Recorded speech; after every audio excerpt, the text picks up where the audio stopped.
Hey, what's going on, you guys? This is Just Add Misplay, and today we getting bulky with Rhinar Blitz deck.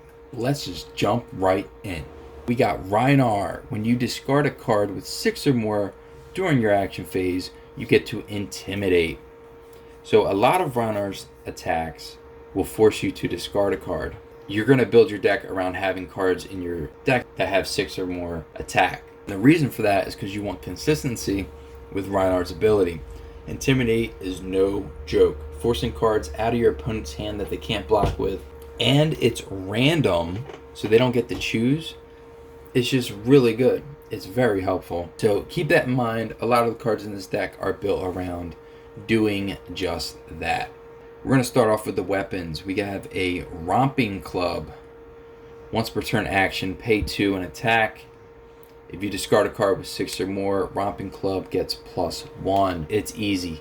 It's going to get +1 a lot of the time. The other weapons we got in here are Mandible Claw. Once per turn action, pay 2 and attack. If you discard a card 6 or more, it gains Go Again. You roll with one of each. A lot of times it will have Go Again if you choose to go the Claw route. A lot of times I just stick to the Romping Club. Going up with the headgear, we got Arcanite Skullcap. We're really just using this for 2 defense if we need it, and then the Arcane Barrier 3 when that triggers. The other headpiece we got here is Skullhorn. You get to destroy it as an action, and you draw a card, then discard a random card, and it has Go Again. It also has Arcane Barrier 2. I would honestly choose this over Arcanite Skullcap. Just gives you more options, unless you need more blocks. Skullcap for the defense, Skullhorn for the shenanigans. Barkbone Strapping. At instant speed, you can destroy the strapping, roll a 6-sided die, and you gain resources equal to half the number rounded down. It'll help give you some resources if you need them. Up next, we got Gambler's Gloves. Whenever a hero rolls a 6-sided die, you may destroy the gloves and re-roll the die. This is good if you're going to go for a big swingy turn. We'll get into the next card where that's really useful, which is Scabskin Leathers. Once per turn action, for 0, you get to roll a 6-sided die, gain action points equal to the number rolled, rounded down. If you whiff when you go to activate Scabskin Leathers, that's why you got Gambler's Gloves, so you can, gamble and try again. Up next, we got the Heartened Cross Strap. Destroy Cross Strap, your next attack action card. You play this turn, costs 2 less to play. Then it has Go Again, of course. Gloves, we got Iron Rock Gauntlet until we find a better gauntlet. We just want that 1 extra defense. Going into the main deck here, starting off strong with Alpha Rampage. It costs 3 resources. It is a Rhinar specialization, and as additional cost to play this, you discard a random card. A lot of Rhinar's abilities would be doing that. Actually, a lot of brute abilities do that in general. It's also going to have Intimidate. You can potentially get Intimidate from this and Rhinar's ability, and then they only have 2 cards to block with. And you're doing 9 damage from it. So, spectacular card. Definitely run it. We got 2 copies in the deck. Up next, we have a full play set of the Barraging Beatdowns. It'll buff up your next brute attacks, and it has Intimidate, and it costs 0 to play, and it blocks for 3, and it has Go Again. It's just incredible. 2 copies of each. Run it. You're going to love it. Up next, we got Barraging Bighorn. When you play this card, you discard a random card, and guess what? That's going to trigger Rhinar, hopefully, right? When it's defended by less than 2 non-equipment cards, it has Go Again. It pitches for 2. It only costs 2. It has that 6 attack. It hits everywhere. It hits everywhere, and it has 3 defense. Up next, we got Beast Within. It costs 3.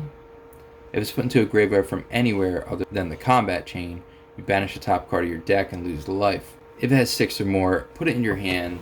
Otherwise, repeat this process. So, when you play this card, first of all, you're going to lose life until you draw a card that costs 6 or more power, which should not take long. A lot of times it'll just be the first card. Up next, we got Bloodrush Bellow. As additional cost to play Bloodrush Bellow, discard a random card. Hey, it's Rhinar doing his thing, right?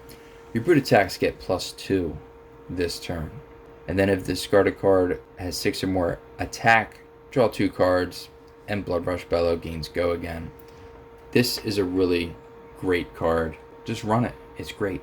Up next, we got 2 Command and Conquers. We all know the deal.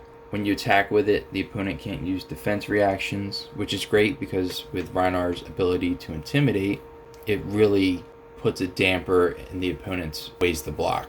And if it hits a hero, you destroy a card in their arsenal. Very good. It has the 6 for Rhinar's ability as well. Command and Conquer is solid. Up next, we got 1 energy potion, mainly just using this for a resource. We got 2 massacres. If you discard a card 6 or more, it gets +2 in Intimidate, which is great. And if it's discarded to pay the cost for a brute attack action, it also triggers Intimidate, which is just insane. Definitely run 2 copies. I would run more if I could, but you know, you can't. Moving on, we got Pack Hunt. 2 resources, it does 6 damage, and it has Intimidate. It's a solid common. Up next, we got Reckless Swing. This card is insane. It pitches for 3, it costs 0, and it's a defense reaction that blocks for 4. When you block with it, you discard a random card. If it has 6 or more, you deal 2 damage to attacking hero. Like, you punish them for attacking. It's awesome.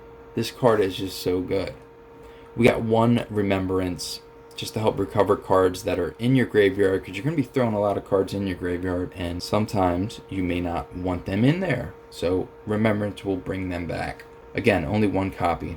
Up next, we got the Sand Sketched Plan. It's a Rhinar specialization. Search your deck for a card, put it in your hand, then discard a card and shuffle your deck. If you discard a card 6 or more, gain 2 action points. What? You'll be swinging all day. Great card. Up next, we have 2 copies of Savage Feast, the red version, 6 attack power. When you go to play this card, discard a random card. If it has 6 power or more, you get to draw a card. It's pretty sweet. It kind of replaces itself, or replaces the additional cost within itself, so it's really good. Up next, we got Savage Swing Yellow, 6 attack. When you play it, discard a random card. We're running yellow to get more yellow cards in the deck so that you can pay for some of these attacks. You don't need a whole lot of them, but Savage Swing is one of them that I feel like is a solid card. It's been doing really good when I play it, so I'm just going to keep using it. Up next, we have 1 red Sigil of Solace. Get a little bit of healing in there. The opponents won't like it. So up next, we have 1 copy of the red and 1 copy of the blue Sink Below's generic defense reactions, and when you go to use them, you can help filter out your hand to try and make the discard random card more reliable. So if you have a card in your hand that does not have 6 attack, you can throw it on the bottom and draw a card, and hopefully that'll have 6 or more to help you trigger some of Rhinar's shenanigans. We got the yellow Smash Instinct. It costs 3, it has Intimidate, and it deals 6 damage. I like it. I think it's good. Then we have a Majestic here, Terror Limb from Limb. Draw a card and discard a random card. 6 or more attack discarded this way. Your next brute attack action gets +X attack, where X is its base, and then it has go again. And it's blue, and it pitches for 3. Like, this card is incredible. It'll buff up your next swing. It's so good. Play this card. And then to round out the deck, we have 2 copies of Wrecker Romp Yellow and 2 copies of Wrecker Romp Blue. Again, they have 6 or higher attack, so it triggers Rhinar. And they also do the random discard thing, which is nice. That'll help keep the deck flowing. 3 defense. Seems really good. I've really been liking Wrecker Romp. They're also great cards to pitch as well, and you can play some of the other attacks that are maybe a little less resource intensive, so just keep that in mind. I hope you like this Blitz deck tech. If you do, please hit that like button. It goes a long way. It'll keep more videos coming at you. If you have any questions, please leave them in the comments below. We'll see you in the next video. Hey, thanks for watching. If you like my content and want to see more, go ahead and hit that subscribe button. You can also hit the like button. It goes a long way and it really helps out a lot. You can find me on Twitch at JustAddMisplay. Thanks again for your support, and we'll see you in the next video.